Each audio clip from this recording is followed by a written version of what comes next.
ਜਿਹੜੀ ਸਭ ਤੋਂ ਵੱਡੀ ਖਬਰ ਹੈ ਉਹ ਤੇ ਸ਼ਾਇਦ ਤੁਹਾਨੂੰ ਦੇਸੀ ਗਈ ਹੋਣੀ ਹੈ ਕਿ ਵਾਲਮਾਰਟ ਜਿਹੜਾ ਹੈ ਉਹ ਬ੍ਰੋਕਰੇਜ ਤੇ ਆ ਰਿਹਾ ਹੈ। ਇੰਸ਼ੋਰੈਂਸ ਦੀ ਰਿਕੁਆਇਰਮੈਂਟ ਇੰਪੋਰਟੈਂਟ ਆ। ਦੂਸਰੀ ਜਿਹੜੀ ਆ ਟਰੱਕ ਦੇ ਅੰਦਰ ਜਿਹੜੇ ਸੇਫਟੀ ਸਟੈਂਡਰਡ ਨੇ ਜਿਵੇਂ ਯਾਨੀ ਹੈਲਥ ਰਿਪੋਰਟਸ ਔਰ ਬਾਕੀ DOT ਵਗੈਰਾ ਪਹਿਲੇ ਜਿਹੜੇ ਕ੍ਰਿਟਿਕਸ ਨੇ ਉਹ ਕਹਿੰਦੇ ਨੇ ਕਿ ਇਹਦੇ ਨਾਲ ਜਿਹੜਾ ਇੱਕ ਪਰਸਨਲ ਕਨੈਕਟੀਵਿਟੀ ਸੀ ਨਾ ਉਹ ਘਟ ਜਾਏਗੀ ਕਿਉਂਕਿ ਜਿਹੜੇ ਵਾਲਮਾਰਟ ਜਾਂ ਵੱਡੇ ਫਲੀਟ ਨੇ ਉਹ ਸਾਰੇ ਐਪ ਤੇ ਤੁਹਾਨੂੰ ਪਤਾ ਕੰਮ ਕਰਦੇ ਨੇ। ਬਿਲਕੁਲ ਐਪ ਤੇ ਕਰਦੇ ਜੇ ਤੁਸੀਂ ਉਹਨਾਂ ਦਾ ਲੋਡ ਚੱਕਣਾ ਹੋਏ ਤੇ ਉਹ ਤੁਹਾਨੂੰ ਇੱਕ ਹੀ ਆਪਸ਼ਨ ਦੇਣਗੇ ਭਾਈ ਇਹ ਪ੍ਰਾਈਸ ਆ ਜਾਂ ਤੁਸੀਂ ਇਹਨੂੰ ਲਓ ਜਾਂ ਨਾ ਲਓ। ਉਹ ਆਟੋਮੈਟਿਕਲੀ ਉਹਨਾਂ ਦਾ ਜਿਹੜਾ ਕੰਪਿਊਟਰ ਆ ਉਹ ਆਪਣਾ ਸਿਸਟਮ ਲਾ ਕੇ ਉਹ ਪਤਾ ਕਰ ਲਏਗਾ ਯਾਰ ਇੰਨੀ ਪ੍ਰਾਈਸ ਜਿਹੜੀ ਆ ਉਹ ਬੈਸਟ ਪ੍ਰਾਈਸ ਹੋਏਗੀ। ਜਿਹੜਾ ਵਾਲਮਾਰਟ ਜਿਹੜਾ ਹੈ ਉਹ ਸਭ ਤੋਂ ਤੁਹਾਨੂੰ ਪਤਾ ਹੈ one of the largest fleet in USA। ਇਹਨਾਂ ਕੋਲ ਜੀ ਆਲਮੋਸਟ 90,000 ਆਪਣੇ ਟ੍ਰੇਲਰ ਨੇ, 10,000 ਇਹਨਾਂ ਕੋਲ ਜਿਹੜੇ ਨੇ ਪਲੱਸ ਟਰੈਕਟਰ ਨੇ ਜਿਹਨੂੰ ਤੁਸੀਂ ਟਰੱਕ ਆਂਦੇ ਹੋ ਤੇ ਨਾਲ ਉਹਦੇ ਆਲਮੋਸਟ 12,000 ਉਹਨਾਂ ਦੇ ਆਪਣੇ ਡਰਾਈਵਰ ਨੇ। ਅੱਛਾ ਆਪਣਾ 12,000 ਗੋਲਡ ਪੈਕੇਜ ਵਿੱਚ ਅਸੀਂ ਬਹੁਤ ਸਾਰੇ ਬੈਨੀਫਿਟ ਦੇ ਰਹੇ ਹਾਂ।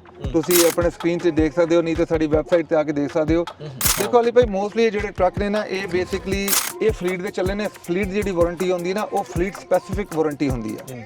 USA ਟਰੱਕਸ ਪੋਡਕਾਸਟ ਦੇ ਥਰੂ ਮੈਂ ਅਲੀ ਜੜ ਆਪਣੇ तमाम ਸੁਣਨ ਤੇ ਵੇਖਣ ਵਾਲਿਆਂ ਨੂੰ ਜਿਆਂ ਨੂੰ ਕਹਿਣਾ ਅੱਜ ਅਸੀਂ ਤੁਹਾਡੇ ਲਈ ਬੜੀਆਂ ਚੰਗੀਆਂ ਤੇ ਸੋਹਣੀਆਂ ਖਬਰਾਂ ਲੈ ਕੇ ਆਏ ਹਾਂ। ਸ਼ਾਹ ਜੀ ਸਾਡੇ ਨਾਲ ਖੜੇ ਨੇ, ਫਰੈਸ਼ ਲੱਗ ਰਹੇ ਨੇ। ਦੇਖਦੇ ਹਾਂ ਕੀ ਕੁਝ ਲੈ ਕੇ ਆ ਰਹੇ ਔਰ ਪਟਾਰੀਆਂ ਖੋਲਣਗੇ ਤੇ ਫਿਰ ਪਤਾ ਚੱਲੇਗਾ ਕਿ ਕੀ ਖਬਰਾਂ ਨੇ। ਅੱਗੇ ਵਧਣ ਤੋਂ ਪਹਿਲੇ तमाम ਦੋਸਤਾਂ ਨੂੰ ਰਿਕੁਐਸਟ ਹੈ ਕਿ ਸਾਡੇ ਚੈਨਲ ਨੂੰ ਸਬਸਕ੍ਰਾਈਬ ਕਰੋ, ਬੈਲ ਆਈਕਨ ਦਾ ਬਟਨ ਜ਼ਰੂਰ ਦਬਾਓ, ਲਾਈਕ ਕਰੋ ਔਰ ਵੀਡੀਓਜ਼ ਮੈਕਸਿਮਮ ਲੋਕਾਂ ਤੱਕ ਸ਼ੇਅਰ ਕਰੋ ਤਾਂ ਕਿ ਜ਼ਿਆਦਾ ਤੋਂ ਜ਼ਿਆਦਾ ਲੋਕ ਇਹਦਾ ਫਾਇਦਾ ਚੁੱਕ ਸਕਣ। ਤੇ ਸ਼ਾਹ ਜੀ ਅਸੀਂ ਆਪਣੀ ਤੁਹਾਨੂੰ ਪ੍ਰੋਗਰਾਮ ਵਿੱਚ ਵੈਲਕਮ ਕਹਿੰਦੇ ਹਾਂ। ਇਹ ਦੱਸੋ ਕਿ ਅੱਜ ਕਿਹੜੀਆਂ ਖਬਰਾਂ ਤੁਸੀਂ ਲੈ ਕੇ ਆਏ ਹੋ, ਕਿਹੜੀ ਪਟਾਰੀ 'ਚ ਕੀ ਕੁਝ ਹੈ? ਜ਼ਰਾ ਖੋਲੋ ਨਾ, ਜ਼ਰਾ ਸਾਡੇ ਕਸਟਮਰ ਨੂੰ ਦੱਸੋ। ਸਤਿ ਸ਼੍ਰੀ ਅਕਾਲ ਜੀ, ਨਮਸਕਾਰ, ਅਸਲਾਮ ਵਾਲੇਕਮ। ਜਿਹੜੀ ਸਭ ਤੋਂ ਵੱਡੀ ਖਬਰ ਹੈ ਉਹ ਤੇ ਸ਼ਾਇਦ ਤੁਹਾਨੂੰ ਦੇਸੀ ਗਈ ਹੋਣੀ ਹੈ ਕਿ ਵਾਲਮਾਰਟ ਜਿਹੜਾ ਹੈ ਉਹ ਬ੍ਰੋਕਰੇਜ ਤੇ ਆ ਰਿਹਾ ਹੈ। ਠੀਕ ਹੋ ਗਿਆ, ਬਿਹਤਰੀਨ। ਇਹ ਤੇ ਵੱਡੀ ਖਬਰ ਹੈ, ਇਹ ਬਹੁਤ ਵੱਡੀ ਖਬਰ ਹੈ ਤੇ ਇਹ ਤੇ ਇਸ ਤਰ੍ਹਾਂ ਵੀ ਤੁਸੀਂ ਦੇਖ ਸਕਦੇ ਹੋ ਕਿ ਇਹਦੇ ਨਾਲ ਇੰਡਸਟਰੀ ਵੀ ਚੇਂਜ ਹੋ ਜਾਣੀ ਹੈ। ਅੱਛਾ ਜੀ, ਉਹਦਾ ਸਭ ਤੋਂ ਵੱਡਾ ਰੀਜ਼ਨ ਹੈ ਕਿ ਵਾਲਮਾਰਟ ਜਿਹੜਾ ਉਹਦਾ ਸੇਫਟੀ ਜਿਹੜਾ ਸਟੈਂਡਰਡ ਨੇ ਬਹੁਤ ਹਾਈ ਨੇ ਤੇ ਉਹਨਾਂ ਦੀ ਪ੍ਰਾਈਸਿੰਗ ਵੀ ਬਹੁਤ ਅੱਛੀ ਆ ਤੇ ਉਹਦੇ ਬਾਅਦ ਕੰਸਿਸਟੈਂਟ ਉਹਨਾਂ ਤੋਂ ਕੰਮ ਮਿਲਦਾ ਹੈ। ਅੱਛਾ ਜੇ ਬ੍ਰੋਕਰੇਜ ਤੇ ਆ ਗਏ ਤੇ ਉਹ ਆਪਣਾ ਕੰਮ ਤੇ ਨਾਲ ਕਰ ਹੀ ਰਹੇ, ਨਾਲ ਲੋਕਾਂ ਦਾ ਜਿਹੜਾ ਲੋਡ ਵੀ ਚੱਕਣਾ ਸ਼ੁਰੂ ਕਰ ਦੇਣਗੇ। ਤੇ ਆਲਰੇਡੀ ਉਹਨਾਂ ਨੇ ਇੰਟਰਨਲ ਈਮੇਲ ਜਿਹੜੀ ਭੇਜੀ ਹੈ, ਜਿਹੜੀ ਇੰਟਰਨੈਟ ਤੇ ਲੋਕਾਂ ਨੇ ਸ਼ੇਅਰ ਕੀਤੀ ਆ ਕਿ ਉਹ ਆਲਰੇਡੀ ਰਿਕੁਐਸਟ ਕਰ ਰਹੇ ਨੇ ਕਿ ਭਾਈ ਤੁਸੀਂ ਕਿਸੇ ਹੋਰ ਜਿਹੜੇ ਉਹਨਾਂ ਨੇ ਆਪਣਾ ਫਲੀਟ ਵਧਾਉਣਾ ਹੈ, ਜਿਹੜੇ ਆਲਰੇਡੀ ਉਹਨਾਂ ਦੇ ਨਾਲ ਨੇ ਜਾਂ ਨਵੇਂ ਲੋਕਾਂ ਨੇ ਐਡ ਹੋਣਾ ਹੈ, ਉਹ ਐਡ ਹੋ ਸਕਦੇ ਨੇ। ਪਰ ਉਹਨਾਂ ਦੀ ਜਿਹੜੀ 3-4 ਰਿਕੁਆਇਰਮੈਂਟ ਬਹੁਤ ਇੰਪੋਰਟੈਂਟ ਨੇ। ਪਹਿਲੀ ਜਿਹੜੀ ਹੈ ਇੰਸ਼ੋਰੈਂਸ ਦੀ ਰਿਕੁਆਇਰਮੈਂਟ ਇੰਪੋਰਟੈਂਟ ਆ। ਦੂਸਰੀ ਜਿਹੜੀ ਆ ਟਰੱਕ ਦੇ ਅੰਦਰ ਜਿਹੜੇ ਸੇਫਟੀ ਸਟੈਂਡਰਡ ਨੇ ਜਿਵੇਂ ਯਾਨੀ ਹੈਲਥ ਰਿਪੋਰਟਸ ਔਰ ਬਾਕੀ DOT ਵਗੈਰਾ। ਜੀ ਉਹਦੇ ਬਾਅਦ ਕੋਲੀਜਨ ਮੈਟੀਗੇਸ਼ਨ। ਅੱਛਾ ਤੇ ਉਹਦੇ ਬਾਅਦ ਲੈਨ ਅਸਿਸਟ। ਉਹਦੇ ਬਾਅਦ ਉਹਨਾਂ ਦੀ ਰਿਕੁਆਇਰਮੈਂਟ ਡਰਾਈਵਰ ਜਿਹੜਾ ਹੈ ਉਹਦੀ ਸੇਫਟੀ ਬਹੁਤ ਜ਼ਿਆਦਾ ਹੋਣੀ ਚਾਹੀਦੀ ਆ। ਜਿਹੜੇ ਨਾਲ ਕੰਪਨੀਆਂ ਜੁੜਨ ਲੱਗੀਆਂ ਨੇ ਉਹਨਾਂ ਦੀ ਸੇਫਟੀ ਬਹੁਤ ਜ਼ਿਆਦਾ ਹੋਣੀ ਚਾਹੀਦੀ ਹੈ। ਇਦਾਂ ਦੀ ਬਹੁਤ ਸਾਰੀ ਹੋਰ ਇਨਫੋਰਮੇਸ਼ਨ ਹੈ ਜਿਹੜੀ ਉਹ ਮੰਗਦੇ ਨੇ। ਖਾਸ ਤੌਰ ਤੇ ਡਰਾਈਵਰਸ ਦੇ ਵੱਲ ਵੀ ਤਾਂ ਕਾਫੀ ਸਟ੍ਰਿਕਟ ਨਹੀਂ, ਯਾਨੀ ਉਹਦੇ ਲਾਇਸੈਂਸ ਵਿੱਚ ਕਿਸੇ ਟਿਕਟ ਨਾ ਹੋਣ, ਚੀਜ਼ਾਂ ਨਾ ਹੋਣ। ਜੀ ਬਿਲਕੁਲ ਕੁਆਲੀਫਿਕੇਸ਼ਨ ਦਾ ਬਿਹਤਰ ਮੰਗਦੇ ਨੇ। ਜੀ ਅਲੀ ਭਾਈ ਇਹ ਤੇ ਹੈਗਾ ਨਾ ਪੋਜ਼ਿਟਿਵ ਸਾਈਡ, ਜਿਹਦੇ ਤੁਸੀਂ ਦੇਖਦੇ ਹੋ ਕਿ ਇਹ ਚੀਜ਼ਾਂ ਕਰਕੇ ਇੱਕ ਛੋਟੇ ਫਲੀਟ ਨੂੰ ਵੀ ਐਪਰੀਸੀਏਸ਼ਨ ਮਿਲੇਗੀ ਤੇ ਰੈਗੂਲਰ ਕੰਮ ਮਿਲੇਗਾ। ਪਰ ਉਹਦੀ ਦੂਜੀ ਸਾਈਡ ਜਿਹੜੀ ਲੋਕੀ ਡਿਸਕਸ ਕਰ ਰਹੇ ਨੇ ਇਸ ਵੇਲੇ, ਜਿਹੜੇ ਕ੍ਰਿਟਿਕਸ ਨੇ, ਉਹ ਕਹਿੰਦੇ ਨੇ ਕਿ ਇਹਦੇ ਨਾਲ ਜਿਹੜਾ ਇੱਕ ਪਰਸਨਲ ਕਨੈਕਟੀਵਿਟੀ ਸੀ ਨਾ ਉਹ ਘਟ ਜਾਏਗੀ ਕਿਉਂਕਿ ਜਿਹੜੇ ਵਾਲਮਾਰਟ ਜਾਂ ਵੱਡੇ ਫਲੀਟ ਨੇ ਉਹ ਸਾਰੇ ਐਪ ਤੇ ਤੁਹਾਨੂੰ ਪਤਾ ਕੰਮ ਕਰਦੇ ਨੇ। ਬਿਲਕੁਲ ਐਪ ਤੇ ਕਰਦੇ ਨੇ। ਜੇ ਤੁਸੀਂ ਉਹਨਾਂ ਦਾ ਲੋਡ ਚੱਕਣਾ ਹੋਏ ਤੇ ਉਹ ਤੁਹਾਨੂੰ ਇੱਕ ਹੀ ਆਪਸ਼ਨ ਦੇਣਗੇ ਭਾਈ ਇਹ ਪ੍ਰਾਈਸ ਆ ਜਾਂ ਤੁਸੀਂ ਇਹਨੂੰ ਲਓ ਜਾਂ ਨਾ ਲਓ। ਯਾਨੀ ਬਾਰਗੇਨਿੰਗ ਵਾਲਾ ਕੰਮ ਖਤਮ ਹੋ ਜਾਏਗਾ। ਬਾਰਗੇਨਿੰਗ ਵਾਲਾ ਕੰਮ ਖਤਮ ਹੋ ਜਾਏਗਾ। ਪਲੱਸ ਉਹਨਾਂ ਨੂੰ ਜਿਹੜੀ ਇਨਫੋਰਮੇਸ਼ਨ ਹੋਏਗੀ ਭਾਈ ਜਿਹੜਾ 500 ਲੋਡ ਨੇ ਤੇ 2,000 ਟਰੱਕ ਨੇ, ਉਹ ਆਟੋਮੈਟਿਕਲੀ ਉਹਨਾਂ ਦਾ ਜਿਹੜਾ ਕੰਪਿਊਟਰ ਆ ਉਹ ਆਪਣਾ ਸਿਸਟਮ ਲਾ ਕੇ ਉਹ ਪਤਾ ਕਰ ਲਏਗਾ ਯਾਰ ਇੰਨੀ ਪ੍ਰਾਈਸ ਜਿਹੜੀ ਆ ਉਹ ਬੈਸਟ ਪ੍ਰਾਈਸ ਹੋਏਗੀ। ਨਹੀਂ ਦੇਖੋ ਨਾ, ਉਹ ਪ੍ਰਾਈਸ ਫਿਰ ਕੰਪੇਅਰੇਬਲ ਹੋਏਗੀ ਨਾ। ਅਗਰ ਉਹ ਬੈਸਟ ਪ੍ਰਾਈਸ ਹੈ ਫਿਰ ਕੀ ਇਤਰਾਜ਼ ਹੋਏਗਾ ਛੋਟੇ। ਲੇਕਿਨ ਅਲੇ ਭਾਈ ਇਹ ਚੀਜ਼ ਕਹਿਣ ਦੀ ਹੈ ਕਿ ਜਿਹੜਾ ਬਿਜ਼ਨਸ ਹੈ ਨਾ ਉਹ ਸਾਰਾ ਹੈਗਾ ਪ੍ਰੋਫਿਟ ਵਾਸਤੇ ਤੇ ਉਹ ਜਿੰਨੀ ਵੀ ਬੈਸਟ ਪ੍ਰਾਈਸ ਦੇਗਾ ਉਹ ਸਾਨੂੰ ਪ੍ਰੋਫਿਟ ਤੇ ਨਹੀਂ ਲੈਣ ਦੇਗਾ ਨਾ। ਤੁਸੀਂ ਕਹਿੰਦੇ ਕੋਈ ਪ੍ਰੋਫਿਟ ਮਾਰਜਨ ਕਮ ਹੋਣ ਦਾ ਖਦਸ਼ਾ ਜ਼ਿਆਦਾ ਹੈ। ਜੀ ਬਿਲਕੁਲ, ਉਹ ਤੁਹਾਨੂੰ ਮਤਲਬ ਤੁਸੀਂ ਉਹਨਾਂ ਨਾਲ ਨੈਗੋਸ਼ੀਏਟ ਨਹੀਂ ਕਰ ਸਕੋਗੇ। ਜਿਹੜਾ ਅੰਡਰਸਟੈਂਡ ਹੋ ਰਿਹਾ, ਜਿਹੜੇ ਇੰਡਸਟਰੀ ਚ ਕ੍ਰਿਟਿਕਸ ਕਹਿ ਰਹੇ ਨੇ ਜਿਹੜੀ ਆ ਡਿਫਿਕਲਟ ਸਾਈਟ ਹੋਏਗੀ ਉਹਦੇ ਚ ਇਹ ਖਾਲੀ ਇਹ ਵਾਲਮਾਰਟ ਨਹੀਂ, ਜਿਹੜਾ ਵਾਲਮਾਰਟ ਜਿਹੜਾ ਹੈ ਉਹ ਸਭ ਤੋਂ ਤੁਹਾਨੂੰ ਪਤਾ ਹੈ one of the largest fleet in USA। ਬਲਕਿ ਅਸੀਂ ਹੁਣ ਡਾਟਾ ਵੇਖ ਰਹੇ ਸੀ, ਤੁਸੀਂ ਵੀ, ਤੇ ਉਹ ਕਿੰਨੇ ਸ਼ਾਜੀ ਨੇ ਕੋਲ ਟ੍ਰੇਲਰਸ ਨੇ, ਟਰੱਕ ਨੇ, ਡਰਾਈਵਰਸ ਨੇ। ਇਹਨਾਂ ਕੋਲ ਜੀ ਆਲਮੋਸਟ 90,000 ਆਪਣੇ ਟ੍ਰੇਲਰ ਨੇ, 10,000 ਇਹਨਾਂ ਕੋਲ ਜਿਹੜੇ ਨੇ ਪਲੱਸ ਟਰੈਕਟਰ ਨੇ ਜਿਹਨੂੰ ਤੁਸੀਂ ਟਰੱਕ ਆਂਦੇ ਹੋ ਤੇ ਨਾਲ ਉਹਦੇ ਆਲਮੋਸਟ 12,000 ਉਹਨਾਂ ਦੇ ਆਪਣੇ ਡਰਾਈਵਰ ਨੇ। ਅੱਛਾ ਆਪਣੇ 12,000 ਜਿਹੜੀ ਫੀ ਟਰੱਕ ਦੇ ਪਿੱਛੇ ਨਹੀਂ 8 ਜਾਂ 9 ਟ੍ਰੇਲਰ। ਬੜਾ ਸਰਪ੍ਰਾਈਜ਼ਿੰਗ ਹੈ ਯਾਨੀ ਤੁਸੀਂ ਜੀ। ਇਹਨਾਂ ਦਾ ਜਿਹੜਾ ਕੰਮ ਹੈ ਨਾ ਅਲੀ ਭਾਈ ਇਹ ਬੇਸਿਕਲੀ ਬਹੁਤ ਜ਼ਿਆਦਾ ਜਿਹੜਾ ਹੈ ਉਹ ਹੈਗਾ ਆਪਣੇ ਸਟੋਰਾਂ ਦਾ ਐਟ ਦਿਸ ਮੂਮੈਂਟ। ਮਤਲਬ ਜਦੋਂ ਤੁਸੀਂ ਲੋਡਿੰਗ ਅਨਲੋਡਿੰਗ ਤੇ ਉਹਦੇ ਬਾਅਦ ਡਿਸਟ੍ਰੀਬਿਊਸ਼ਨ ਚ ਉਹਨਾਂ ਨੂੰ ਟ੍ਰੇਲਰ ਚਾਹੀਦੇ ਨੇ ਕਿ ਇੱਕ ਜਿਹੜਾ ਲੋਡ ਹੋਏਗਾ ਉਹ ਟ੍ਰੇਲਰ ਉਧਰ ਖੜਾ ਹੋਏਗਾ, ਉਹਨੂੰ ਆਲਮੋਸਟ ਸਮਝੋ 2-3 ਦਿਨ ਵੀ ਲੱਗ ਜਾਂਦੇ ਨੇ ਉਹਦੇ 'ਚ ਡਿਸਟ੍ਰੀਬਿਊਸ਼ਨ ਦਾ ਜਿਹੜਾ ਸਮਾਨ ਪਾਉਣ ਵਾਸਤੇ। ਤੁਸੀਂ ਕੀ ਸਮਝਦੇ ਹੋ ਕਿ ਇਹਦੇ ਨਾਲ ਕੰਪੀਟੀਸ਼ਨ ਵਧੇਗਾ ਕਿ ਘੱਟ ਹੋਏਗਾ, ਕੀ ਹੋਏਗਾ, ਕੀ ਪ੍ਰੈਡਿਕਸ਼ਨਸ ਕੀ ਨੇ? ਪ੍ਰੈਡਿਕਸ਼ਨ ਆਈ ਹੈ ਜੀ, ਦੇਖੋ ਜੇ ਇਹਨਾਂ ਨੇ ਸ਼ੁਰੂ ਕਰ ਦਿੱਤਾ, ਜਿਵੇਂ ਹੁਣ Amazon ਵੀ ਕਰਦਾ ਹੈ, ਹੁਣ ਹੋਰ ਵੱਡੇ ਫਲੀਟ ਨੇ ਉਹ ਵੀ ਇਸੇ ਰਾਹ ਤੇ ਤੁਰ ਪੈਣਗੇ ਤੇ ਉਹਦੇ ਨਾਲ ਜਿਹੜੀ ਆ ਇੱਕ ਤਰ੍ਹਾਂ ਦੀ ਇੰਡਸਟਰੀ 'ਚ ਬਹੁਤ ਵੱਡਾ ਚੇਂਜ ਆ ਜਾਣਾ। ਯਾਨੀ ਕਾਰਪੋਰੇਟ ਸੈਕਟਰ ਨੇ ਜਦੋਂ ਵਿੱਚ ਵੜਨਗੇ ਤੇ ਛੋਟੇ ਓਨਰ ਆਪਰੇਟਰ ਨੂੰ ਉਹਦਾ ਫਾਇਦਾ ਹੋਏਗਾ, ਨੁਕਸਾਨ ਹੋਏਗਾ? ਸ਼ੁਰੂ 'ਚ ਫਾਇਦਾ ਹੋਏਗਾ। ਅੱਛਾ, ਸ਼ੁਰੂ 'ਚ ਫਾਇਦਾ ਹੋਏਗਾ। ਲੌਂਗ ਟਰਮ ਜਿਹੜਾ ਉਹ ਡੈਫੀਨਿਟਲੀ, ਉਹ ਸ਼ਾਰਟ ਟਰਮ ਇਸ ਤਰ੍ਹਾਂ ਹੈ ਕਿ ਉਹ ਗਰੋ ਕਰਨਗੇ ਜਿਹੜੇ ਛੋਟੇ ਫਲੀਟ ਨੇ, ਜਿਨ੍ਹਾਂ ਕੋਲ ਸੇਫਟੀਆਂ ਵਧੀਆ ਨੇ, ਜਿਹੜੇ ਆਲਰੇਡੀ ਓਨਰ ਆਪਰੇਟਰ ਕੰਮ ਕਰ ਰਹੇ ਨੇ, ਉਹਨਾਂ ਦਾ ਬਹੁਤ ਜਲਦੀ ਉਹਨਾਂ ਦੇ ਮਲਟੀਪਲਾਈ ਹੋ ਜਾਣਾ, ਉਹਨਾਂ ਨੂੰ ਜ਼ਿਆਦਾ ਕੰਮ ਮਿਲਣਾ ਤੇ ਕੰਸਿਸਟੈਂਟ ਕੰਮ ਮਿਲਣਾ। ਯਾਨੀ ਅਗਰ ਕੋਈ ਗਰੋ ਕਰਨਾ ਚਾਹਵੇ ਤਾਂ ਇੱਕ ਬਿਹਤਰ ਅਪਰਚੁਨਿਟੀ ਤੁਸੀਂ ਸਮਝਦੇ ਹੋ ਕਿ ਆ ਰਹੀ ਹੈ? ਜੀ ਬਿਲਕੁਲ, ਮਾਰਕੀਟ 'ਚ ਲੌਂਗ ਟਰਮ ਵਾਸਤੇ ਉਹ ਥੋੜਾ ਜਿਹਾ ਕ੍ਰਿਟਿਕਸ ਜਿਹੜੇ ਨੇ ਉਹ ਕਹਿ ਰਹੇ ਨੇ ਉਹਦੇ 'ਚ ਇਹ ਹੋਏਗਾ ਕਿਉਂਕਿ ਇਹਨਾਂ ਦੀ ਮੋਨੋਪੋਲੀ ਹੋਣੀ ਹੈ ਲੋਕਾਂ ਨੇ।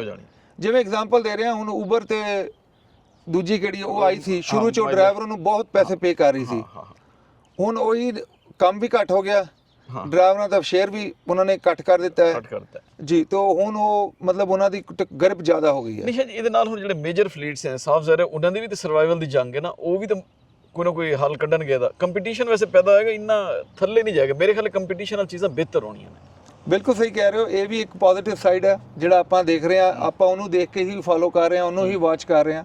ਤੇ ਵਨ ਵੇ ਟੂ ਦਾ ਜਿਹੜੀ ਖਬਰਾਂ ਹੁੰਦੀਆਂ ਨੇ ਜੀ, ਖਬਰਾਂ ਅਸੀਂ ਐਨਾਲਾਈਜ਼ ਕਰਦੇ ਹਾਂ ਜਿਹੜੀ ਸਾਡੇ ਪੁਆਇੰਟ ਆਫ ਵਿਊ ਤੋਂ, ਉਹਦੇ ਜਿਹੜੇ ਪੋਜ਼ਿਟਿਵ ਸਾਈਡ ਨੇ ਉਹੀ ਅਸੀਂ ਡੈਫੀਨਿਟਲੀ ਜ਼ਿਆਦਾ ਫਰੰਟ ਤੇ ਰੱਖਦੇ ਹਾਂ।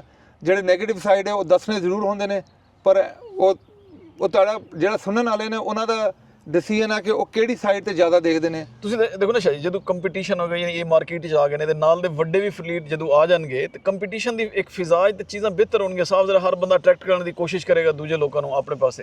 ਜੀ, ਜੇ ਤੁਹਾਡੀ ਸੇਫਟੀ ਵਧੀਆ ਹੈ, ਜੇ ਤੁਹਾਡਾ ਇਕਵਿਪਮੈਂਟ ਵਧੀਆ ਹੈਗਾ, ਜੇ ਤੁਹਾਡੇ ਡਰਾਈਵਰ ਵਧੀਆ ਨੇ, ਆਰਗੇਨਾਈਜੇਸ਼ਨ ਵਧੀਆ ਹੈ, ਤੇ ਤੁਹਾਡੀ ਜਿਹੜੀ ਆ ਚਾਂਸਸ ਆ ਜਿਹੜੀ ਆ ਇੰਪਰੂਵਮੈਂਟ ਦੇ ਉਹ ਵਧ ਹੀ ਜਾਂਦੇ ਨੇ।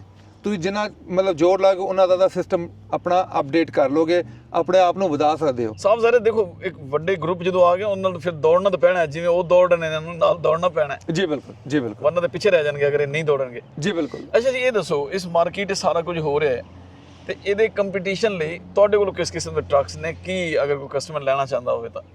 ਅਲੀ ਭਾਈ, ਜਿਵੇਂ ਤੁਸੀਂ ਜਾਣਦੇ ਹੋ, ਅਸੀਂ 골ਡ ਪੈਕੇਜ ਜਿਹੜਾ ਇੰਟਰੋਡਿਊਸ ਕਰਾ ਦਿੱਤਾ ਹੈ। 골ਡ ਪੈਕੇਜ ਵਿੱਚ ਅਸੀਂ ਬਹੁਤ ਸਾਰੇ ਬੈਨੀਫਿਟਸ ਦੇ ਰਹੇ ਹਾਂ, ਤੁਸੀਂ ਆਪਣੇ ਸਕਰੀਨ ਤੇ ਦੇਖ ਸਕਦੇ ਹੋ, ਨਹੀਂ ਤਾਂ ਸਾਡੀ ਵੈਬਸਾਈਟ ਤੇ ਆ ਕੇ ਦੇਖ ਸਕਦੇ ਹੋ। ਜਿਹਦੇ 'ਚ ਇੱਕ ਬੈਨੀਫਿਟ ਇਹ ਹੈ ਕਿ ਡਰਾਈਵ ਟਾਇਰ ਨਵੇਂ ਪਾ ਕੇ ਦੇ ਰਹੇ ਹਾਂ, ਸਾਲ ਦੀ ਵਾਰੰਟੀ ਦੇ ਰਹੇ ਹਾਂ, ਕਾਰਬ ਟੈਸਟ ਕਰਕੇ ਦੇ ਰਹੇ ਹਾਂ, 43 ਪੁਆਇੰਟ ਇਨਸਪੈਕਸ਼ਨ ਕਰਕੇ ਦੇ ਰਹੇ ਹਾਂ, ਆਇਲ ਫਿਲਟਰ ਚੇਂਜ ਕਰਕੇ ਦੇ ਰਹੇ ਹਾਂ ਤੇ 2 ਸਰਵਿਸਿਜ਼ ਉਹਦੇ ਬਾਅਦ ਦੇ ਰਹੇ ਹਾਂ। ਇਹ ਸਾਰੀ ਚੀਜ਼ਾਂ ਨੇ ਜਿਹੜੀ ਆਪਟੋਮਾਈਜ਼ ਵੱਲ ਚੱਲੀਆਂ ਨੇ। ਟੋਇੰਗ ਵੀ $11 ਦੀ ਸ਼ਾਮਿਲ ਆ। ਉਹਦੇ ਬਾਅਦ ਜਿਨ੍ਹਾਂ ਆਪਣੇ ਕਸਟਮਰ ਨੇ ਲਿਆ ਉਹਨਾਂ ਨੇ ਕੰਪੇਅਰ ਕੀਤਾ ਦੂਜੇ ਬ੍ਰਾਂਡ ਨੇਮ ਨਾਲ, ਤੇ ਪ੍ਰਾਈਸ ਵੀ ਬਹੁਤ ਘੱਟ ਆ। ਔਰ ਫਿਰ ਕਿਊ ਲਿੰਕ ਵੀ ਦੇ ਰਹੇ ਹੋ, ਛੋਟੀ ਜਿਹੜਾ ਪੁਰਜ਼ਾ ਹੈ ਉਹ ਤੁਸੀਂ ਸਕਿਪ ਕਰ ਰਹੇ ਹੋ? ਜੀ, ਬਲੂ ਲਿੰਕ ਜਿਹੜਾ ਹੈ ਉਹਦੇ ਨਾਲ ਤੁਸੀਂ ਔਨ ਦਾ ਗੋ ਜਿਹੜਾ ਉਹਦੇ ਤੇ ਚੈੱਕ ਕਰ ਸਕਦੇ ਹੋ, ਟਰੱਕ ਦੇ ਉੱਤੇ ਹੈਲਥ ਰਿਪੋਰਟ, ਉਹਦੇ ਕੋਡ, ਉਹਦੀ ਹਾਰਸ ਪਾਵਰ, ਉਹਦੇ ਆਵਰ, ਉਹਦਾ ECM ਦਾ ਡਾਟਾ, ਉਹ ਹਰ ਚੀਜ਼ ਤੁਸੀਂ ਆਨਲਾਈਨ ਚੈੱਕ ਕਰ ਸਕਦੇ ਹੋ ਲਾ ਕੇ। ਤੇ ਉਹਦੇ ਨਾਲ ਜਿਹੜਾ ਆਨਲਾਈਨ ਵੀ ਅਪਡੇਟ ਹੋ ਜਾਂਦਾ, ਸਾਡੇ ਕੋਲ ਵੀ ਇਨਫੋਰਮੇਸ਼ਨ ਆ ਜਾਂਦੀ, ਇੰਟਰਨੈਸ਼ਨਲ ਕੋਲ ਵੀ ਇਨਫੋਰਮੇਸ਼ਨ ਆ ਜਾਂਦੀ। ਇਹਨਾਂ ਟਰੱਕਾਂ 'ਚ ਹੋਰ ਕੀ ਜਿਵੇਂ ਹੁਣ ਤੁਸੀਂ ਕੰਡੀਸ਼ਨ ਦੱਸੀ ਸੀ, ਕੋਲੀਜਨ ਮਿਟੀਗੇਸ਼ਨ ਲੈਣ ਦੇ ਸਿਸਟਮ ਵੀ ਹੋਣਾ ਚਾਹੀਦਾ ਹੈ, APU ਵੀ ਹੋਣਾ ਚਾਹੀਦਾ, ਜਿਵੇਂ ਵਾਲਮਾਰਟ ਦੇ ਵੀ ਕੰਡੀਸ਼ਨਸ ਨੇ, ਕਿ ਤੁਹਾਡੇ ਟਰੱਕਾਂ 'ਚ ਇਹ ਚੀਜ਼ਾਂ ਹੈ ਨਾ? ਜੀ ਅਲੀ ਭਾਈ, ਇਹ ਸਾਰੀ ਚੀਜ਼ਾਂ ਨੇ। ਤੇ ਉਹਦੇ ਬਾਅਦ ਇਹਦੇ ਅੰਦਰ APU ਵੀ ਲੱਗਿਆ ਇਲੈਕਟ੍ਰਿਕ, ਤੇ ਤੁਹਾਨੂੰ ਪਤਾ ਇਲੈਕਟ੍ਰਿਕ APU ਦਾ ਬਹੁਤ ਬੈਨੀਫਿਟ ਹੁੰਦਾ ਹੈ। ਡੀਜ਼ਲ ਦਾ ਚਲੋ ਫਿਰ ਵੀ ਰਿਪੇਅਰ ਕਰਨੀ ਹੁੰਦੀ ਹੈ, ਡੀਜ਼ਲ ਦੀ ਜਿਹੜੀ ਆਇਲ ਫਿਲਟਰ ਚੇਂਜ ਕਰਨਾ ਹੁੰਦਾ, ਜਿਹੜਾ ਇਲੈਕਟ੍ਰਿਕ APU ਉਹਦਾ ਤਾਂ ਖਰਚਾ ਹੀ ਨਹੀਂ। ਉਹ ਤੇ ਬੇਸਿਕਲੀ ਬੈਟਰੀਆਂ ਲੱਗੀਆਂ ਨੇ, ਉਹ ਬੈਟਰੀਆਂ ਨੂੰ ਚਾਰਜ ਕਰ ਰਿਹਾ ਤੇ ਉਧਰੋਂ ਹੀ ਆਪਣੇ ਆਪ ਨੂੰ ਪੂਰਾ ਕਰ ਰਿਹਾ। ਪਰ ਇਹਨਾਂ ਦੇ ਜਿਹੜੇ ਨੀਲੇ ਵਾਲੇ ਟਰੱਕ ਨੇ, ਐਗਜ਼ਾਮਪਲ ਦੇ ਰਹੇ ਹਾਂ, ਸਾਡੇ ਕੋਲ ਜਿਹੜਾ ਇਕਵਿਪਮੈਂਟ ਆ ਇਹਦਾ ਨਾਮ ਹੈਗਾ ਜੀ 2022 ਦਾ BF1061। ਇਹਦੇ 'ਚ ਜਿਹੜੇ ਨੇ ਆਵਰ ਵੀ ਬਹੁਤ ਘੱਟ ਨੇ, ਇਹਦੇ 'ਚ ਮਾਈਲ ਵੀ ਬਹੁਤ ਘੱਟ ਨੇ, ਤੇ ਸਭ ਤੋਂ ਜਿਹੜੀ ਵਧੀਆ ਚੀਜ਼ ਆ ਕਿ ਇਹਦੇ 'ਚ APU ਵੀ ਲੱਗਾ ਤੇ ਬੰਕ ਹੀਟਰ ਵੀ ਲੱਗਾ, ਤੇ ਹੋਰ ਜਿਹੜੀਆਂ ਆਪਸ਼ਨਾਂ ਨੇ ਉਹ ਸਾਰੀਆਂ ਫਲੀਟ ਦੀ ਆਪਸ਼ਨਾਂ ਲੱਗੀਆਂ ਨੇ। ਨਹੀਂ, ਉਹ ਦੇਖਣ 'ਚ ਵੀ ਟਰੱਕ ਵੈਸੇ ਖੂਬਸੂਰਤ ਸਾਫ਼ ਸੁਥਰੇ ਨੇ, ਇੰਟੀਰੀਅਰ ਐਕਸਟੀਰੀਅਰ ਤੇ ਮੇਨਟੇਨੈਂਸ ਦੇ ਵੱਲ ਨਾਲ ਗੱਲ ਕੀਤੀ ਜਾਏ, ਇੰਜਨ ਵਾਈਜ਼ ਵੀ ਬੜੇ ਅੱਛੇ ਟਰੱਕ ਨੇ। ਅਲੀ ਭਾਈ, ਇਹਦੀ ਰੇਸ਼ੋ ਹੈ 2.79, ਹਾਰਸ ਪਾਵਰ ਆ 450, 826 ਮੋਟਰ ਆ ਤੇ 1700 ਟਾਰਕ ਆ। ਹੁਣ ਇਹਦੀ ਫਿਊਲ ਕੰਜ਼ੰਪਸ਼ਨ ਜਿਹੜੀ ਆ 8 ਤੋਂ 9 ਮਾਈਲ ਪਰ ਗੈਲਨ ਮਿਲ ਰਹੀ ਹੈ ਆਪਣੇ ਜਿਹੜੇ ਮੁੰਡੇ ਚਲਾ ਰਹੇ ਨੇ। ਠੀਕ ਹੋ ਗਿਆ। ਤੇ ਇਹਦੇ 'ਚ ਅਸੀਂ ਨਿਊ ਵਿਰਜਨ ਡਰਾਈਵ ਟਾਇਰ ਪਾ ਕੇ ਦੇ ਰਹੇ ਹਾਂ, 1 ਸਾਲ ਦੀ ਵਾਰੰਟੀ ਦੇ ਰਹੇ ਹਾਂ। ਮਾਈਲ ਹੈਗੇ ਜੀ 372,000। 372,000 ਮਾਈਲ ਆ। ਆਵਰ ਹੈਗਾ ਸਿਰਫ 8,800। ਠੀਕ ਹੋ ਤੇ ਗਿਆ ਪ੍ਰਾਈਸ ਜਿਹੜੀ ਆ ਅਨਬਲੀਵੇਬਲ ਪ੍ਰਾਈਸ ਆ 69995 ਯਾਨੀ ਅੰਡਰ 70000। ਤੇ ਅੱਛਾ ਜੀ ਇਹ ਦੱਸੋ ਕਿ ਅਗਰ ਕੋਈ ਬੰਦਾ ਟਰੱਕ ਲੈਣਾ ਚਾਹੁੰਦਾ ਹੈ, ਕਿਉਂਕਿ ਅੱਜਕੱਲ ਫਾਈਨਾਂਸ ਦੇ ਵੱਲ ਬੜੇ ਪ੍ਰੋਬਲਮ ਆ ਰਹੇ ਕਿਉਂਕਿ ਬੈਂਕਾਂ ਨੇ ਵੀ ਕਾਫੀ ਮਾਮਲਾਤ ਨੂੰ ਟਾਈਟ ਕੀਤਾ ਹੈ, ਤਾਂ ਤੁਹਾਡੇ ਕੋਲ ਕੀ ਫੈਸਿਲਿਟੀ ਇਸ ਤਰ੍ਹਾਂ ਦੀ? ਬਿਲਕੁਲ ਠੀਕ ਕਹਿ ਰਹੇ ਹੋ ਜੀ। ਬੈਂਕ ਟਾਈਟ ਇਸ ਵਾਸਤੇ ਹੋ ਰਹੇ ਨੇ, ਜਿਹੜੇ ਬਹੁਤ ਸਾਰੇ ਬੈਂਕ ਨੇ ਉਹਨਾਂ ਨੇ ਬਹੁਤ ਜ਼ਿਆਦਾ ਲਾਸਿਸ ਲਏ ਨੇ, ਉਹਨਾਂ ਨੇ ਟਰੱਕ ਚੱਕੇ ਨੇ ਡਿਫਰੈਂਟ ਕੰਪਨੀਆਂ ਦੇ, ਖਾਲੀ ਐਂਡ ਯੂਜ਼ਰ ਦੇ ਟਰੱਕ ਨਹੀਂ ਚੱਕੇ। ਜਿਵੇਂ ਹੁਣ ਤੁਹਾਨੂੰ ਪਤਾ ਇੱਕ ਦੋ ਵੱਡੀ ਕੰਪਨੀਆਂ ਡਾਊਨ ਹੋਈਆਂ ਨੇ, ਜਿਹੜੀ ਆਪਣੀ ਕੰਪਨੀਆਂ ਵੀ ਹੈਗੀਆਂ ਤੇ ਕਈ ਗੋਰਿਆਂ ਦੀ ਕੰਪਨੀਆਂ ਵੀ ਡਾਊਨ ਹੋਈਆਂ, ਉਹਨਾਂ ਦੇ ਜਿੰਨੇ ਟਰੱਕ ਚੱਕੇ ਉਹ ਬੇਸਿਕਲੀ ਬੈਂਕ ਨੂੰ ਲਾਸ ਹੁੰਦਾ ਹੈ। ਫਿਰ ਬੈਂਕ ਉਹ ਲਾਸ ਦੇਖ ਕੇ ਆਪਣੇ ਆਪ ਨੂੰ ਟਾਈਟ ਕਰ ਲੈਂਦਾ ਹੈ। ਅੱਛਾ, ਪਰ ਹੁਣ ਵੀ ਸਾਡੇ ਕੋਲ USA ਟਰੱਕ ਸੇਲ 'ਚ ਨਾਨ ਪ੍ਰੋਫਿਟ ਬੈਂਕ ਹੈਗੇ, ਜਿਹੜੇ ਫਸਟ ਟਾਈਮ ਬਾਇਰ ਨੂੰ ਜਿਨ੍ਹਾਂ ਕੋਲ ਸੀਡੀਐਲ ਐਕਸਪੀਰੀਅੰਸ ਹੋਏ ਸਾਲ ਦਾ 2 ਸਾਲ ਦਾ, ਉਹਨਾਂ ਨੂੰ ਵਧੀਆ ਰੇਟ ਦੇ ਰਿਹਾ। ਪਰ ਗੱਲ ਇਹ ਹੈ ਤੁਸੀਂ ਬ੍ਰੋਕਰ ਕੋਲ ਜਾ ਕੇ ਨਾ ਕਾਬੂ ਆ ਜਾਣਾ। ਬ੍ਰੋਕਰਾਂ ਕੋਲ ਟਾਈਟਲ ਗਾਰੰਟੀ ਨਹੀਂ ਹੁੰਦਾ, ਬ੍ਰੋਕਰਾਂ ਕੋਲ DMV ਦਾ ਬਾਂਡ ਜਿਹੜਾ ਡੀਲਰਸ਼ਿਪ ਵਾਲਾ ਬਾਂਡ ਆ ਉਹ ਨਹੀਂ ਹੁੰਦਾ। ਉਹਦੇ ਨਾਲ ਬੈਂਕ ਜਿਹੜੇ ਨੇ ਉਹ ਜ਼ਿਆਦਾ ਕੰਫਰਟੇਬਲ ਹੁੰਦੇ ਸਾਡੇ ਨਾਲ ਡੀਲ ਕਰਨ ਨੂੰ, ਕਿਉਂਕਿ ਉਹਨਾਂ ਨੂੰ ਪਤਾ ਕਿ ਡੀਲਰਸ਼ਿਪ ਜਿਵੇਂ USA ਟਰੱਕ ਸੇਲ ਹੈ ਇੰਡੀਪੈਂਡੈਂਟ ਡੀਲਰ ਹੈ ਇੰਟਰਨੈਸ਼ਨਲ ਦਾ।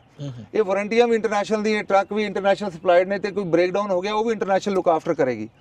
ਉਹਦੀ ਵਜ੍ਹਾ ਤੋਂ ਜਿਹੜੇ ਇਹ ਬੈਂਕ ਨੇ ਬਹੁਤ ਕੰਫਰਟੇਬਲ ਹੁੰਦੇ ਨੇ ਤੇ ਵਧੀਆ ਰੇਟ ਦਿੰਦੇ ਨੇ। ਦੂਸਰਾ ਇੱਕ ਛੋਟੀ ਜਿਹੀ ਗੱਲ ਆ, ਜਿਹੜਾ ਬ੍ਰੋਕਰ ਆ ਉਹਨੇ ਕਈ ਨਾ ਕਈ ਤਾਂ ਪੈਸੇ ਬਣਾਣੇ ਨਾ, ਆਪਾਂ ਟਰੱਕ ਵੇਚ ਕੇ ਪੈਸੇ ਬਣਾ ਲਾਂਗੇ। ਆਨੀ ਗੱਲ ਸੀ। ਜਿਹੜੇ ਦਰਮਿਆਨ ਵਾਲੇ ਨੇ ਉਹਨਾਂ ਨੇ ਟਰੱਕ ਵੇਚ ਕੇ ਤੇ ਪੈਸੇ ਬਣਾਣੇ ਨਹੀਂ, ਜਾਂ ਤਾਂ ਉਹਨਾਂ ਨੇ ਫੀਸਾਂ ਚਾਰਜ ਕਰਨੀਆਂ ਜਾਂ ਉਹਨਾਂ ਨੇ ਇੰਟਰਸਟ ਵਧਾ ਦੇਣਾ। ਇਹ ਤੁਹਾਡੀ ਫਿਰ ਆਪਣੀ ਅੰਡਰਸਟੈਂਡਿੰਗ ਆ। ਅੱਛਾ ਜੀ, ਜਿਹੜੀ ਟਰੱਕ ਦੀ ਆਪਣੀ ਵਾਰੰਟੀ ਬਚ ਰਹੀ ਹੈ ਤਾਂ ਉਹਦੇ ਜੀ ਤੁਸੀਂ ਕੰਮ ਕਾਜ ਤੇ ਮੇਰੇ ਖਿਆਲ ਕਢਾ ਦਿੰਦੇ ਹੋ ਕਿ ਜਿਹੜਾ ਵੀ ਕੰਮ ਹੋਣਾ ਹੈ ਵਾਰੰਟੀ ਦੇ ਅੰਦਰ ਫੌਰਨ ਕਰਾ ਦਿਓ ਤਾਂ ਕਿ ਕਸਟਮਰ ਨੂੰ ਬਾਅਦ ਪ੍ਰੋਬਲਮ ਨਾ ਦੇਖੋ ਅਲੀ ਭਾਈ, ਮੋਸਟਲੀ ਜਿਹੜੇ ਟਰੱਕ ਨੇ ਨਾ ਇਹ ਬੇਸਿਕਲੀ ਇਹ ਫਲੀਟ ਦੇ ਚੱਲੇ ਨੇ। ਫਲੀਟ ਦੀ ਜਿਹੜੀ ਵਾਰੰਟੀ ਹੁੰਦੀ ਨਾ ਉਹ ਫਲੀਟ ਸਪੈਸੀਫਿਕ ਵਾਰੰਟੀ ਹੁੰਦੀ ਆ। ਉਹ ਮਤਲਬ ਰੈਗੂਲਰ ਵਾਰੰਟੀ ਨਹੀਂ ਹੁੰਦੀ ਜਿਵੇਂ ਇੱਕ ਜਾਂ ਦੋ ਬੰਦਾ ਬ੍ਰਾਂਡ ਨਿਊ ਟਰੱਕ ਲੈ ਰਿਹਾ ਹੋਏ। ਜੇ ਤੁਸੀਂ ਹੁਣ ਮਾਰਕੀਟ 'ਚ ਦੇਖੋਗੇ ਬਹੁਤ ਸਾਰੇ ਟਰੱਕ ਜਿਹੜੇ ਨੇ, ਮੈਂ ਤਾਂ ਕਹਾਂਗਾ ਕਈ ਬ੍ਰਾਂਡ ਨੇਮ ਤੋਂ ਜ਼ਿਆਦਾ ਟਰੱਕ ਜਿਹੜੇ ਇੰਟਰਨੈਸ਼ਨਲ ਚੜ੍ਹ ਰਹੇ ਨੇ। ਜਦੋਂ ਚੜ੍ਹਦੇ ਹੋ ਤੁਸੀਂ ਹਾਈਵੇ ਤੇ, ਤੁਸੀਂ ਆਲੇ ਦੁਆਲੇ ਦੇਖੋ ਇੰਟਰਨੈਸ਼ਨਲ ਦੇ ਬਹੁਤ ਜ਼ਿਆਦਾ ਟਰੱਕ ਨੇ। ਬਿਲਕੁਲ ਐਸੇ ਵਾਲਮਾਰਟ ਯੂਜ਼ ਕਰ ਰਿਹਾ, ਪ੍ਰਾਈਮ ਯੂਜ਼ ਕਰ ਰਿਹਾ, ਪਾਸਕਲ ਯੂਜ਼ ਕਰ ਰਿਹਾ, ਹੋਰ ਬਹੁਤ ਸਾਰੀ ਕੰਪਨੀਆਂ ਯੂਜ਼ ਕਰ ਰਹੀਆਂ ਨੇ। ਹੁਣ ਆਪਣੇ ਇੱਕ ਪੰਜਾਬੀ ਫਲੀਟ ਨੇ, ਉਹਨਾਂ ਨਾਲ ਵੀ ਆਪਣੀ ਗੱਲ ਹੋਈ ਆ। ਵੱਡੇ ਫਲੀਟ ਨੇ, ਉਹ ਵੀ ਇੰਟਰਨੈਸ਼ਨਲ ਨੂੰ ਰੈਡੀ ਯੂਜ਼ ਕਰਨ ਨੂੰ ਰੈਡੀ ਹੋ ਗਏ ਨੇ। ਉਹਦੀ ਰੀਜ਼ਨ ਇਹ ਹੈ ਕਿ ਦੇਖੋ ਅਲੀ ਭਾਈ, ਜਿਹੜਾ ਪ੍ਰੋਫਿਟ ਆ ਉਹ ਪਰ ਮਾਈਲ ਬਣਦਾ। ਇਹ ਨਹੀਂ ਬਣਦਾ ਕਿ ਤੁਸੀਂ ਮਹਿੰਗਾ ਟਰੱਕ ਲਓਗੇ ਤੇ ਤੁਹਾਡਾ ਪ੍ਰੋਫਿਟ ਵੱਧ ਜਾਣਾ। ਸਾਹਿਬ ਜ਼ਰੂਰ ਪਰ ਮਾਈਲ ਬਣਨਾ ਉਹ ਜਿਹੜਾ ਵੀ ਟਰੱਕ ਹੈ। ਜਿਹੜੇ ਵੱਡੀਆਂ ਫਲੀਟ ਨੇ ਉਹਨਾਂ ਨੂੰ ਅਸੀਂ 2 ਸਾਲ ਦੀ ਵਾਰੰਟੀ ਕਰ ਦਿੰਦੇ ਆ, ਕਿਉਂਕਿ ਉਹਦਾ ਐਕਸਟਰਾ ਚਾਰਜ ਹੈ $7-8 ਤੁਸੀਂ 2 ਸਾਲ ਦੀ ਵਾਰੰਟੀ ਲੈ ਲਓ। ਤੇ ਜਦੋਂ ਤੁਸੀਂ ਯੂਜ਼ ਟਰੱਕ ਲੈ ਰਹੇ ਹੋ, ਜਿਹੜਾ ਫਲੀਟ ਦਾ ਚੱਲਾ ਇੰਟਰਨੈਸ਼ਨਲ ਪ੍ਰੋਵਾਈਡਰ ਹੈਗਾ, ਅੰਡਰ ਵਾਰੰਟੀ ਹੈਗੀ, ਸਾਰੀ ਚੀਜ਼ਾਂ ਉਹਨਾਂ ਦੇ ਨਾਲ ਅਸੀਂ ਐਡ ਕਰਕੇ ਦੇ ਰਹੇ ਹਾਂ, ਤੇ ਤੁਹਾਨੂੰ ਡਰਨ ਦੀ ਲੋੜ ਨਹੀਂ। ਤੁਸੀਂ ਜਿਹੜਾ 20-25% ਡਾਊਨ ਕਰਕੇ ਜਦੋਂ ਟਰੱਕ ਲੈ ਰਹੇ ਹੋ, ਉਹਨਾਂ ਤੋਂ ਤੁਸੀਂ ਟੈਨਸ਼ਨ ਨਹੀਂ ਲੈਂਦੇ ਕਿ ਇਹ ਨਹੀਂ ਹੁੰਦਾ ਕਿ ਬਾਅਦ 'ਚ ਤੁਹਾਨੂੰ ਪ੍ਰੋਬਲਮ ਆਏ ਤੇ ਉਹਦਾ ਕੋਈ ਸੁਣਵਾਈ ਨਾ ਹੋਏ। ਦੇਖੋ ਜੀ, ਜਿਹੜਾ ਤੁਹਾਨੂੰ ਜੇ ਪ੍ਰੋਬਲਮ ਆਇਆ, ਅਸੀਂ ਬੇਕਰਫੀਲਡ 'ਚ ਬੈਠੇ ਹਾਂ, ਜੇ ਪ੍ਰੋਬਲਮ ਆਇਆ ਫੌਂਟਾਨਾ ਤੇ ਜਾਂ ਪ੍ਰੋਬਲਮ ਆਇਆ ਟੈਕਸਸ 'ਚ, ਉਹਦਾ ਕੋਈ ਨਾ ਕੋਈ ਜਿਹੜਾ ਨਾ OEM ਡੀਲਰਸ਼ਿਪ ਹੁੰਦੀ ਆ। ਜੇ ਛੋਟੇ-ਮੋਟੇ ਕੰਮ ਹੋਣ ਤਾਂ 7000 ਤੋਂ ਜ਼ਿਆਦਾ ਤੇ ਉਹਨਾਂ ਦੇ ਆਪਣੀਆਂ ਬ੍ਰਾਂਚੇਸ ਨੇ ਇੰਟਰਨੈਸ਼ਨਲ ਦੀਆਂ। 700 ਜ਼ਿਆਦਾ ਆਪਣੀਆਂ ਨੇ, ਪਲੱਸ ਉਹ ਲਵ ਸਪੀਡ ਕੋਰ ਦਾ ਨੈਟਵਰਕ ਵੀ ਯੂਜ਼ ਕਰਦੇ ਨੇ ਇੰਟਰਨੈਸ਼ਨਲ ਵਾਲੇ, ਉਹਦੇ ਨਾਲ ਵੀ ਬਹੁਤ ਬੈਨੀਫਿਟ ਹੋ ਜਾਂਦਾ। Thank you Shah ji. ਉਮੀਦ ਹੈ ਸਾਡੇ ਵੀਰਾਂ ਨੂੰ ਇਹ ਵੀਡੀਓ ਪਸੰਦ ਆਏਗੀ। ਸਾਨੂੰ ਤੁਹਾਡੇ ਫੀਡਬੈਕ ਦਾ ਇੰਤਜ਼ਾਰ ਰਹੇਗਾ। ਫਿਰ ਐਂਡ ਦੇ ਉੱਥੇ ਆਵਾਂਗੇ। ਅਗਰ ਤੁਸੀਂ ਇਹ ਟਰੱਕ ਲੈਣੇ ਨੇ ਤੇ ਫਿਰ ਸਾਡੀ ਵੈਬਸਾਈਟ ਹੈ www.usatrucksales.com। ਉੱਥੇ ਜਾਓ, ਇਨਵੈਂਟਰੀ ਚੈੱਕ ਕਰੋ, ਹਰ ਟਰੱਕ ਦੀ ਡਿਟੇਲ ਪਈ ਹੈ। ਇੱਕ ਗੱਲ ਫਿਰ ਦੱਸ ਦਈਏ, ਇਹ ਰੀਪੋ, ਰੈਂਟਲ ਜਾਂ ਆਕਸ਼ਨ ਦੇ ਟਰੱਕ ਨਹੀਂ, ਇਹ ਫੁੱਲੀ ਮੇਨਟੇਨ ਮੇਜਰ ਫਲੀਟਸ ਦੇ ਟਰੱਕ ਨੇ। ਕਿਸੇ ਕਿਸਮ ਦਾ ਤੁਹਾਨੂੰ ਪ੍ਰੋਬਲਮ ਕੋਈ ਨਹੀਂ। ਅਗਰ ਤੁਸੀਂ ਇਹ ਲੈਣਾ ਚਾਹੁੰਦੇ ਹੋ ਤਾਂ ਆਨਲਾਈਨ ਹੀ ਤੁਸੀਂ ਅਪਲਾਈ ਕਰ ਸਕਦੇ ਹੋ। ਸਾਡੇ ਕੋਲ ਫਾਈਨਾਂਸ ਦੀ ਸਹੂਲਤ ਵੀ ਮੌਜੂਦ ਹੈ। ਫਿਰ ਵੀ ਤੁਹਾਨੂੰ ਕਿਸੇ ਕਿਸਮ ਦੀ ਕਨਫਿਊਜ਼ਨ ਹੈ ਤਾਂ ਸਾਡਾ ਨੰਬਰ ਹੈ 183369872224। ਉੱਥੇ ਵੀ ਤੁਸੀਂ ਸਾਡੇ ਨਾਲ ਰਾਬਤਾ ਕਰ ਸਕਦੇ ਹੋ। ਸਾਨੂੰ ਤੁਹਾਡਾ ਇੰਤਜ਼ਾਰ ਰਹੇਗਾ। ਸ਼ੁਕਰੀਆ ਸ਼ਾਹ ਜੀ। ਥੈਂਕ ਯੂ ਜੀ। ਸਭ ਨੂੰ ਸਤਿ ਸ਼੍ਰੀ ਅਕਾਲ, ਨਮਸਕਾਰ ਤੇ ਅਸਲਾਮ ਅਲੈਕੁਮ। Thank you. ਆਪਣਾ ਔਰ ਆਪਣੀ ਫੈਮਿਲੀ ਦਾ ਖਿਆਲ ਰੱਖਣਾ। ਰੱਬ ਰਾਖਾ।